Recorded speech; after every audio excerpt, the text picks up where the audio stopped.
নিরপেক্ষতা ও পেশাদারিত্ব বজায় রেখে সাংবাদিকরা দলমতের ঊর্ধ্বে উঠে কাজ করতে পারলে জাতির দুর্দশা কাটবে বলে মন্তব্য করেছেন পর্তুগাল বাংলাদেশ দূতাবাসের কাউন্সিলর লায়লা মুনতাজেরিন দিনা। পর্তুগাল বাংলা প্রেস ক্লাবের নবগঠিত কমিটি 2026-27 অভিষেক অনুষ্ঠান ও ইফতার মাহফিলে প্রধান অতিথি হিসেবে উপস্থিত থেকে তিনি এমন মন্তব্য করেন। অনুষ্ঠানের শুরুতে প্রেস ক্লাবের সাবেক সভাপতি রনি মোহাম্মদ ফুল দিয়ে নতুন সদস্যদের বরণ করেন। কমিটির নতুন সভাপতি রাসেল আহমেদের সভাপতিত্বে এবং সাধারণ সম্পাদক শাহিন আহমেদের সঞ্চালনায় স্বাগত বক্তব্য রাখেন প্রেস ক্লাবের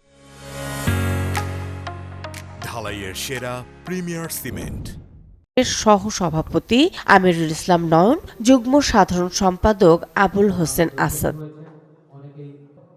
অনুষ্ঠানে পর্তুগাল বাংলাদেশ কমিটি, সামাজিক রাজনৈতিক আঞ্চলিক সংগঠন সহ বিভিন্ন শহরের নেতৃবৃন্দ উপস্থিত ছিলেন। 2 বছর মেয়াদের জন্য পর্তুগাল বাংলা প্রেস ক্লাবের নতুন কমিটিতে সভাপতি নির্বাচিত হন রাসেল আহমেদ, সহ সভাপতি হন আমিরুল ইসলাম নয়ন, সাধারণ সম্পাদক শহীদ আহমদ, যুগ্ম সাধারণ সম্পাদক আবুল হোসেন আসাদ, সাংগঠনিক সম্পাদক হাফিজ আল আসাদ, অর্থ সম্পাদক মোহাম্মদ শাহজাহান আহমেদ, প্রচার ও দপ্তর সম্পাদক আর.এ. ইহসান, আন্তর্জাতিক সম্পাদক আমিনা বেগম, অর্পিতা অশ্রু।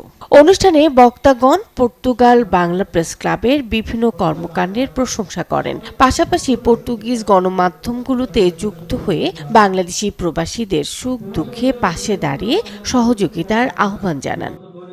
Digital desk, channel 24।